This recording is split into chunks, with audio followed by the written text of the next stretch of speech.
Juan Kapitulo 18. Ang pagdakip kay Jesus. Pagkatapos ng panalangin ito, umalis si Jesus kasama ang kanyang mga alagad. Tumawid sila sa batis ng Kidron at pumasok sa isang halamanan doon. Alam ng taksil na si Judas ang lugar na iyon sapagkat doon madalas magpunta si Jesus at ang kanyang mga alagad. Pumunta doon si Judas, kasama ang ilang pinuno ng mga bantay sa templo at isang grupo ng mga kawal Romano na padala ng mga punong pari at mga pariso. May dala silang mga lampara, ilawan at sandata. Alam ni Jesus ang lahat ng mangyayari sa kanya kaya't sila ay sinalubong niya at tinanong, "Sino ang hinahanap ninyo?" "Si Jesus na taga Nazareth," sagot nila. At sinabi niya, "Ako si Jesus." Kaharap nila noon si Judas na nagtaksil sa kanya.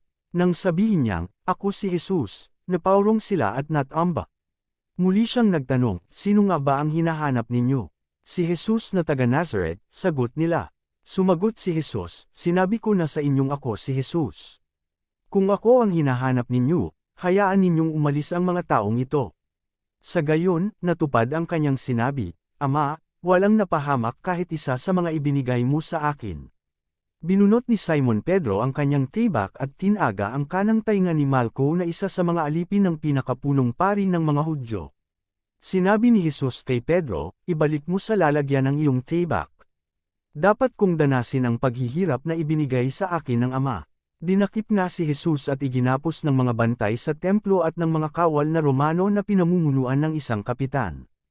Siya'y dinala muna kay Anas na biyenan ni Caiphas, ang pinakapunong pari ng taong iyon.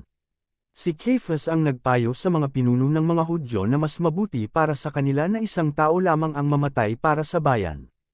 Ikinila ni Pedro si Jesus. Sumunod kay Jesus si Simon Pedro at ang isa pang alagad. Ang alagad na ito ay kilala ng pinakapunong pari kaya't nakapasok siyang kasama ni Jesus hanggang sa patio ng bahay ng pinakapunong pari. Naiwan naman si Pedro sa labas ng pintuan, kaya lumabas ang alagad na kilala ng pinakapunong pari, kinausap ang dalagang nagbabantay sa pinto at pinapasok si Pedro. Si Pedro ay tinanong ng dalaga, "Hindi ba't isa ka sa mga alagad ng taong iyan?" "Hindi," sagot ni Pedro. Magi noon, kaya't nagsiga ang mga utusan at ang mga bantay, at nag-umpukan sila sa paligid ng apoy upang magpainit. Nakihalo sa kanila si Pedro at nagpainit din. Tinanong si Jesus sa harapan ng pinakapunong pari. Tinanong si Jesus ng pinakapunong pari tungkol sa kanyang mga alagad at sa kanyang mga itinuturo. Sumagot si Jesus, "Hayagan akong nagsasalita sa madla, at lagi akong nagtuturo sa mga sinagoga at sa templo na pinagtitipunan ng mga Hudyo.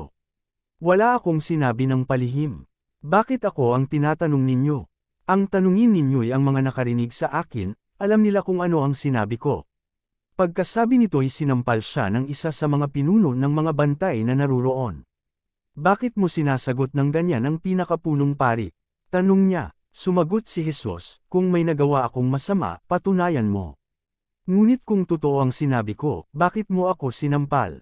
Matapos ito, si Jesus ay nakagapos pa rin na ipinadala ni Anas kay Caiphas, ang pinakapunong pari.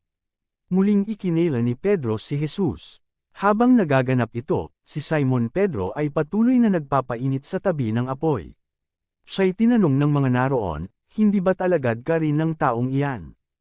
"Hindi," kaila ni Pedro. Tinanong naman siya ng isa sa mga utusan ng pinakapunong pari ng mga Hudyo at kamag-anak ng lalaking natagpasan niya ng tainga, "Hindi ba ikaw ang nakita kong kasama ni Jesus sa halamanan?" Muling ikinila ito ni Pedro, at narinig na tumilaok ang manok. Dinala si Jesus kay Pilato. Maaga pa nang dalhin si Jesus sa palasyo mula sa bahay ni Caiphas. Hindi pumasok ang mga pinuno ng mga Hudyo sa palasyo upang sila'y huwag maituring na di karapat-dapat kumain ng hapunang Pampaskwa, kaya't si Pilato ay lumabas sa palasyo at tinanong sila, "Ano ang paratang ninyo laban sa taong ito?" Sila'y sumagot, "Hindi po namin siya dadalhin sa inyo kung hindi siya gumawa ng masama." Sinabi sa kanila ni Pilato, "Dalhin ninyo siya at hatulan ayon sa inyong batas." Subalit sumagot ang mga Hudyo, "Wala po kaming kapangyarihang humatol ng kamatayan kaninuman." Sa gayon, natupad ang sinabi ni Jesus nang ipahiwatig niya kung sa anong paraan siya mamamatay. Si Pilato ay pumasok uli sa palasyo at ipinatawag si Jesus. "Ikaw ba ang hari ng mga Hudyo?" tanong niya. Sumagot si Jesus, "Iyan ba'y sarili mong palagay? O may ibang nagsabi sa iyo?" Tugon ni Pilato, "Hindi ako Hudyo.